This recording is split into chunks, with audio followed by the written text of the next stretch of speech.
A história da abadia de Malmesbury é longa e há muitas histórias para contar sobre o famoso mosteiro. Fundada pelos beneditinos em 676, parte da abadia ainda sobrevive hoje, mais de 1300 anos depois. Mas é a conexão da abadia com João de Tintern, um clérigo descrito por um historiador como provavelmente o monge mais corrupto e desreputado de toda a Idade Média, que se destaca como a história mais fascinante. Voltemos ao século XIV para conhecer um monge escandaloso cujos crimes incluíam brigas, roubo, fraude, incêndio criminoso, sequestro e assassinato. Isso mesmo, hoje estamos olhando para um monge assassino em massa louco de Malmesbury. Bem-vindo à loucura medieval.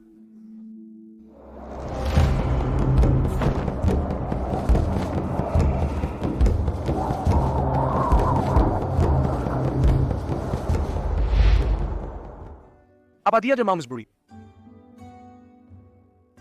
Hoje, Malmesbury é uma cidade no encantador Cotswolds, uma área de beleza natural excepcional em North Wiltshire, Inglaterra. Conhecida por sua abadia normanda. Um monge irlandês chamado Mile Dubb escolheu o local da abadia como retiro para educar crianças locais, e a cidade cresceu ao redor. Santo Aldheim estabeleceu um mosteiro e tornou-se abade em 675, dedicando-se ao aprendizado e à espiritualidade. O rei de Wessex, Athelstan, foi enterrado na abadia, que se tornou um lugar eminente para o aprendizado acadêmico sob a instrução de abades como John Scotus Erigena, um filósofo, poeta e teólogo, bem como o prolífico escritor Ælfric de Eynsham. Por volta de 1110, os ossos de Aldheim, a relíquia mais preciosa de Malmesbury, foram divididos e uma grande parte foi dada ao abade Ferritus, na abadia de Abingdon. Parece que a rainha Matilda, esposa de Henrique I, teve um papel nisso, já que Ferritus também era médico do rei. Então Abingdon se tornou o lar do fêmur inteiro de Aldheim, com parte da cabeça, um dente e parte da omoplata. Winchester também foi saqueada para que Abingdon pudesse receber a omoplata e um osso do braço de São Ethelwald. Em 1153, Henrique, duque da Normandia, posteriormente rei Henrique II, invadiu Malmesbury, no fim da guerra civil entre o rei Stephen e a mãe de Henrique, a imperatriz Matilda. Com a chegada do exército de Henrique, os habitantes da cidade buscaram refúgio nas muralhas e na igreja da abadia. As tropas ignoraram o conceito de santuário e massacraram os refugiados de Malmesbury e os monges ao entrar na igreja. William de Malmesbury, principal historiador inglês do século XII, passou toda a vida adulta na abadia, segundo uma nota mais leve. Ele escreveu sobre o monge Elmer de Malmesbury e sua tentativa de voar ao se lançar do topo da abadia. Elmer havia lido a fábula grega de Ódalos quando jovem e, citação, prendeu asas em suas mãos e pés, e coletando a brisa no topo de uma torre, voou por mais de um furlong, mas caiu, quebrou ambas as pernas e ficou manco para sempre.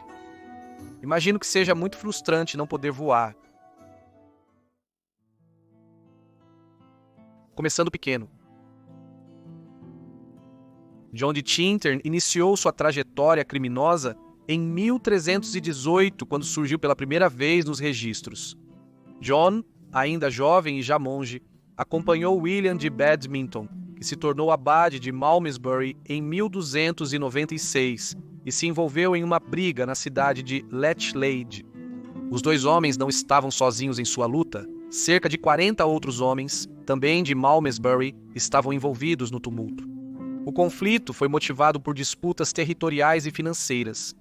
Malmesbury estava prestes a iniciar um grande programa de expansão e precisava urgentemente de recursos para o projeto, que foram usados para construir a parte superior da abadia de Malmesbury.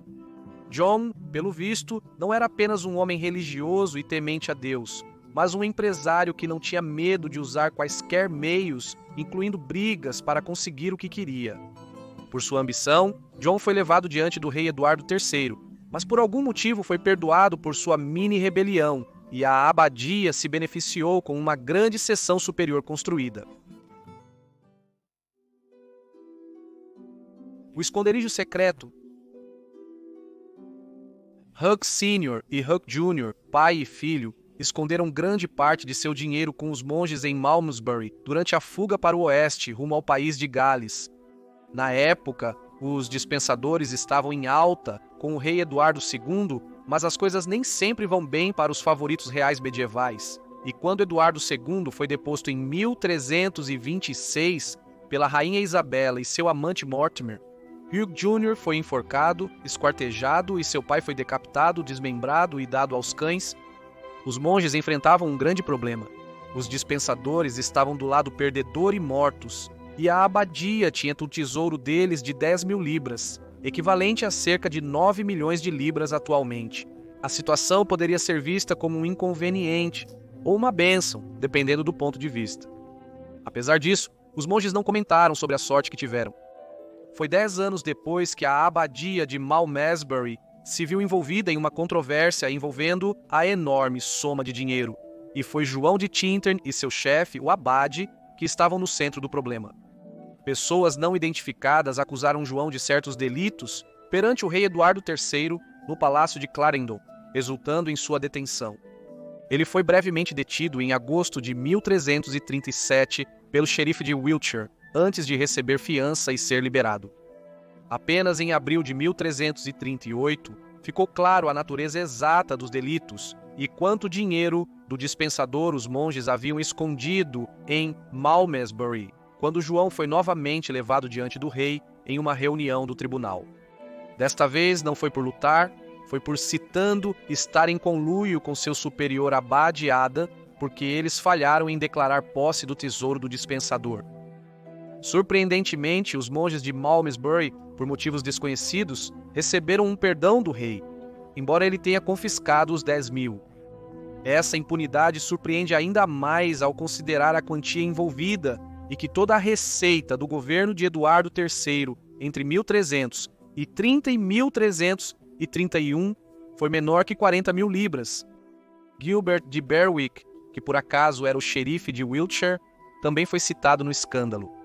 Ele deveria estar encarregado da lei e da ordem no condado, mas parece ter acabado com mais 1.000 libras do dinheiro do dispensador em sua posse, tendo fortes vínculos comerciais com John. É possível que Gilbert tenha sido encarregado de cuidar do dinheiro por precaução. O xerife também foi misteriosamente inocentado de qualquer irregularidade. O chefe do crime clerical. Em 1340, John de Tintern foi eleito abade de Malmesbury, mas seus hábitos criminosos permaneceram. Poucos anos depois, John entrou em uma amarga rivalidade com Ralph de Combe. Ralph era o senhor da Casa Manor em Lees, a apenas 1 milha de distância de Malmesbury.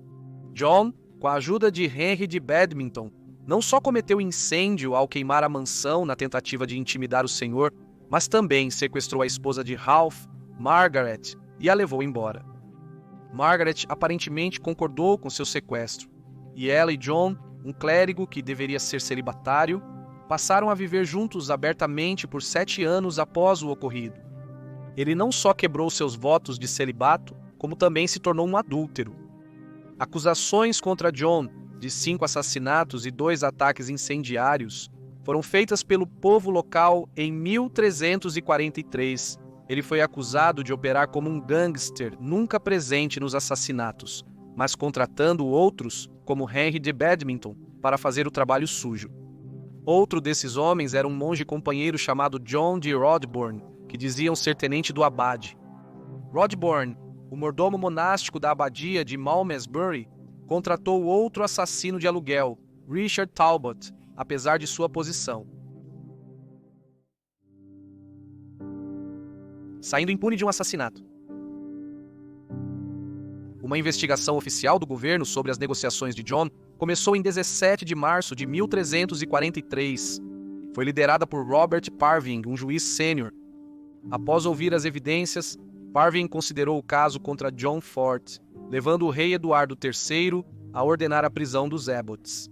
John, ciente das acusações, já havia fugido, e por isso foi emitido um mandado contra ele e 37 membros de sua gangue criminosa, incluindo sua amante disposta Margaret e sua empregada Joan Chelsea.